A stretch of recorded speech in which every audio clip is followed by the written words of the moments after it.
Hello everybody. In this lesson we are starting our Unit 3 of Fashion Design, and this unit will be covering the principles of design. If you remember, we have just covered the elements, and the elements are considered the tools while the principles are considered the rules. A way that you can remember this is I think of the fact of us being in a school, and the person that makes the rules of the school is the principal. And so principles are the rules and elements are the tools. And it's just important to remember that if you follow the rules and use all of your tools, all of your designs will work out and turn out good. Will it always be everyone's cup of tea or everyone's particular taste? No, but it can and will look good and decent by the time it's done.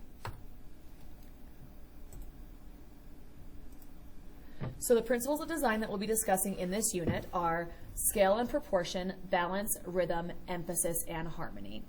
If you haven't done so already, make sure you get your Unit 3 note guide out and fill out your notes as we are going through this lesson. In this lesson, we will only be discussing scale and proportion, while as the other ones will have their own separate lesson. So pause this video if you have not gotten your notes out, get your notes, and then resume and start taking notes while we are going through this lesson. So again, the principles of design are scale, proportion, balance, rhythm, emphasis, and harmony. Proportion and scale basically is just talking about the size of items in relation to the size of other items in the outfit, other items that the person is wearing, as well as the person themselves. This is an important rule to understand with the size of people. There are going to be certain clothing choices that are going to look better on you and flatter you better based on your size. So when combining garments and accessories in an outfit, the proportion of each piece should be weighed. For instance, consider the length of the jacket in relation to the length of the pants, the length of the whole outfit, and the height of the wearer. As an example in this picture, this coat is way too huge for this very small woman. It's very overpowering. It doesn't look like it is in proportion with her body, and it just looks off. Proportion is determined by the way in which total space is divided. One part of an outfit should not be out of scale with the others. This doesn't mean that every single piece needs to be the exact same size, because that would look odd. What this means is that all of the pieces together look like they are in scale with each other. If we look at this outfit of Steve Harvey, who, number one, I think is one of the best dressed men in Hollywood. He has the greatest suits ever. So I picked this particular suit because I liked it, and we're going to look at his suit. As you can see, the pockets with the collar and the buttons and the collar of the shirt all look like they are in scale with each other. None of them look out of place, and it doesn't also look out of place with his body. Steve Harvey is very tall. He's a little bit more of a, have a bulkier build, and this suit is tailored to fit him perfectly. When all parts work together, the garment is well proportioned rather than out of proportion. Proportion is not as pleasing when all areas are exactly equal in size. Unequal parts are more interesting, basically saying if you have an uneven amount of parts in your outfit, it does give the person who is perceiving the outfit or the people who are looking at you more details to look at, and an uneven amount of details is more pleasing than an even amount of details. It's just how our brains perceive numbers and perceive shapes. People genuinely like uneven numbers or uneven shapes, since as like a rectangle is more pleasing than a square. If you look at this suit, we have 3 pieces to look at. You have the jacket, you have the pants, and then you have the shirt-tie combo. The shirt and the tie are the exact same pattern, so I made that as a one piece. And you can see that you have the 3 different details to look at, which is more visually pleasing. It's also why there is a 3-piece suit. A 3-piece suit is a jacket, pants, and a vest, and those 3 pieces give the suit more proportion, and it makes it look more pleasing to the eye. An odd number of parts is more interesting than an even number. For example, 3 parts is more interesting than 2 or 4. For the next series of outfits, I know that these are out of style, and they are not meant to be an example of what's in style now. It's meant to show you an example of how to break up an outfit and what looks better. So if we look at the first outfit, this is a skirt and shirt combo. The first one is very boxy and proportionally unflattering, because what it does is it cuts the person's body directly in half. The amount of space that is taken up by the shirt and the amount of space that is taken up by the skirt is pretty much exactly even. And we just discussed that an uneven amount is more visually pleasing. This is an example of a 1-to-1 ratio, and we don't want like a 1-to-1 ratio. If we look at the other example of what's known as a 1-to-2 ratio, you have the top taking up 2 parts, whereas the skirt is taking up 1 part. And this is much more visually pleasing and proportionally flattering. The shirt is now longer, and you have it just looks better on the body. So this is called a 1-to-2 proportion, and it looks much better than a 1-to-1. Next one, again, I know these outfits are out of style, but they're just showing you based on how you cut a body in half on clothing. If you look at this first one, this is a 1-to-2, a half, basically meaning, sorry, not 1-to-2, it's a half to half. If you look, the way this skirt and the shirt are proportioned on the body, it cuts the body directly in half. If you were to wear that shirt is going to end like right after the woman's hips, and the skirt will take up the rest, and it's super unflattering. If you were to do like a maxi skirt, say that was the idea you were going with, the other options, whereas 1-to-3, 1/3 or 2/3, looks much more visually pleasing, whereas you see the skirt now takes up 2/3 of the body and the shirt takes up 1/3 of the body. You broke the body into 3 instead of breaking it directly in half, and the skirt takes up 2/3. The next example we have is like of a pencil skirt and a shirt combo, and you look that with the first one, again, you have a half-to-half ratio where the shirt and the skirt take up equal amounts and they break the body directly in half, and it looks way more visually unpleasing. Whereas the second one, you have a shorter top and a longer skirt now, and so the skirt is taking up 2/3 while the shirt is taking up 1/3. You again have broken the body up into thirds, which looks much more pleasing than breaking the body in half. Here we just have some examples of the how you can break the body in 2/3. So with the first one, you have the pants taking up 2/3 of the body and the top taking up 1/3.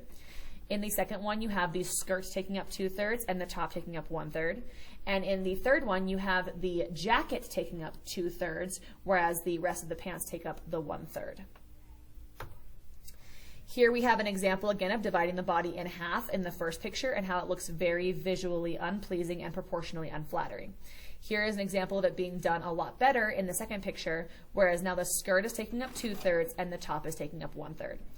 In the third picture, we kind of reverse it to whereas now the sweater or the top is taking up 2/3 of the body and the skirt is taking up the other third. The second and the third picture are both much more visually pleasing and proportionally flattering than the first picture. All right, here we have some more examples. The first one is a horrible example on many levels, but we see that the sweater is taking up 1/2 and the skirt is taking up another half. Just does not look good. It looks real rough. Same thing with the second picture. The skirt's taking up a half and the shirt is taking up another half. Again, very proportionally unflattering. In the third picture, you can see that the skirt is taking up 2/3 while the top is taking up 1/3. So this one would be correct. Incorrect, incorrect. Here we have Steve Harvey again because I told you he's the best dressed man in Hollywood. Look at this outfit, and you cannot argue with me. This outfit is fire. So if we look at him in this outfit, we're going to analyze it. We can see that garment parts such as yokes, collars, and pockets must be in proportion to the total design and the wearer. The jacket has the collar on it. You have the collar, you have the buttons, and you have the pockets all in proportion with the jacket in of itself. The size of details such as buttons, pockets, and trimmings should also be related to the overall size of the garment. When you look at this piece, it all makes sense, and it looks like it is styled to fit him and styled to fit the piece in of itself. I want to show you guys the evolution of the men's suit. Yes, the suit, the first picture of the suit, they're both Brad Pitt, is out of style. We're not talking about the fact that it's out of style. I know it's out of style. I just want to show you how the suit has evolved and how it works with proportion. Even though the suit is out of style, it still works as far as talking about sizing. So we look at this suit from the 90s, and in the 90s and early 2000s, men weren't really wearing a lot of tailored pieces. They kind of were wearing a lot of baggy clothes. The clothes didn't really fit them very well. And that was kind of the look. But if we look at this suit on Brad Pitt in the 90s, we can see that even though the suit is oversized and it doesn't look like it fits his body really well, the pockets are oversized as well. The buttons are large. The tie is fat. The collar is fat. The pants and the trousers are loosely fitted. And then you even have like the blockier rounded toe shoe, which all makes it proportionally look like it goes together. Even though it doesn't look that flattering on him, you can see that all the pieces were picked out to match each other. Here we have him, I think this is around 2014, 2015. He has, this is when the suits were getting a lot more fitted for men and men are wearing more tailored looks. You can see that the jacket and the pants fit him much better, number one. He looks much more proportionally flattering in this suit, but you also see that because the suit is more fitted, the pockets are skinnier, the collar of the jacket is skinnier, the collar of the shirt is skinnier, the tie is skinnier, and then he is even wearing the his shoes are more of a tapered pointed square toe, which looks a much more flattering as well. And then he's got the lean cane, which kind of goes with the skinny look, and it looks a lot more flattering on him. Like I said, in the 90s, loose-fitting suits with large ties and wide square-toed shoes were in. Today, we have much slimmer fit. With the slimmer fit comes the skinnier ties, the smaller collars on shirts, and the pointier-toed shoes. Okay, accessories should be in proportion to the garment and the body build of the wearer too. If we look at this outfit right here, it looks very out of proportion with her. She's very small framed. This coat is very bulky, and you know what? Maybe she's in freezing temperatures and so she needs to wear a really bulky coat, which is fine. But what I would suggest is taking this belt and sizing it down quite a bit, and maybe even this like fuzzy pillow purse. She looks like she's being swallowed by her outfit because she is so small, and the things that she's wearing are very bulky and very oversized for her. Likewise, a tiny purse would look fine if carried by a petite woman, but would look out of proportion if carried by a woman with a larger frame. Here we have a taller, more fuller builded woman, and you can see that both examples are of her carrying a purse. The purse in the first picture kind of makes her look taller and larger because the purse is so small compared to her frame. Whereas if you look at her carrying the mid-size purse for her mid-size frame, it fits her body much more in the second picture. So here we have some examples of some purses, and I want you guys to kind of look and determine which ones you think are right and which ones you think are wrong based on the size of the person, and then I'll show you. So I'll give you a couple seconds just to look at it, and you tell me. You don't have to tell me, obviously, since this is virtual, but you can decide for yourself which ones look out of place and which ones look right. This one is wrong, much too small. This one is wrong, much too large. This one is just right. Here we have some accessories. We've got a belt and then two scarves. Look at them. Tell me what you think looks right and what you look. Don't tell me. This is virtual. But you can look at it and see which ones look right and which ones look wrong or out of proportion. This one is correct. This was an incorrect. This scarf is much too large for his body and his frame. This scarf looks much more better on his particular body and frame. It's important that the design of the fabric is in proportion of the garment and the wearer as well. Prints and other textures must be scaled to their use. Large prints, plaids, or checks would overpower a small person. On the other hand, a tiny print would become lost on a larger person. So we look at this person right here. She's relatively small. The print is very large, very overpowering. It's obviously freezing, so she needs to stay warm, so I get it. But the scarf is huge. The poncho or jacket is huge. The print is huge, and she looks like she is struggling to breathe. Here I have a picture, an example of James Marsden. James Marsden kind of has a little bit more square, blockier build. He's also a little bit more stocky, and I wouldn't say short, but he's not super tall. He's very average. He's probably 5'11", so he's average. But with that being said, which plaid shirt looks better on his body and his frame? Look at it for a second. Tell me what you think. Again, he does have a shorter torso, so take that into account. And based on what I think this one makes him look a lot squattier and it makes his body look like shorter and his torso looks smaller. Whereas this one elongates him and it makes him look less stocky and makes him look a little bit more, his body look more in proportion with his legs. Here we have some examples of some patterned pants. And if you want to look at the, I know the pattern pants aren't exactly in style anymore. It's just an example. If you look at the body of the wearer, which one works, okay?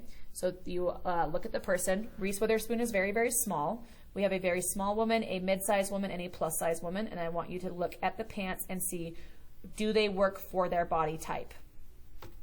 This one, yes, okay, she is plus size, and the print complements her figure. This one, she is mid-size, the print complements her figure. This one, the print is much too large for Reese Witherspoon's very small frame. It overpowers her legs, and it doesn't really look the best on her. Here we have some more prints. I want you guys to look at it for a second and tell me which ones. Again, don't tell me, this is virtual, but look at them and see which ones look better proportionally. If you look at these ones, you can tell that this one is good. She's very small, she's lean, and the floral print looks good on her. This one, the floral print is much too large for her frame. And this one, the print is large on the pants, but she is very tall and she has very long legs, and so it works.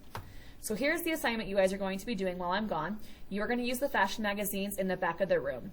The fashion magazines, they're in the magazine cart closest to the wall, and not the magazine cart closest to the door. The magazine cart closest to the door is interior design magazines. So make sure you get the magazines from the correct cart, and you are going to create an unproportional model using several different pictures. I'll show you an example.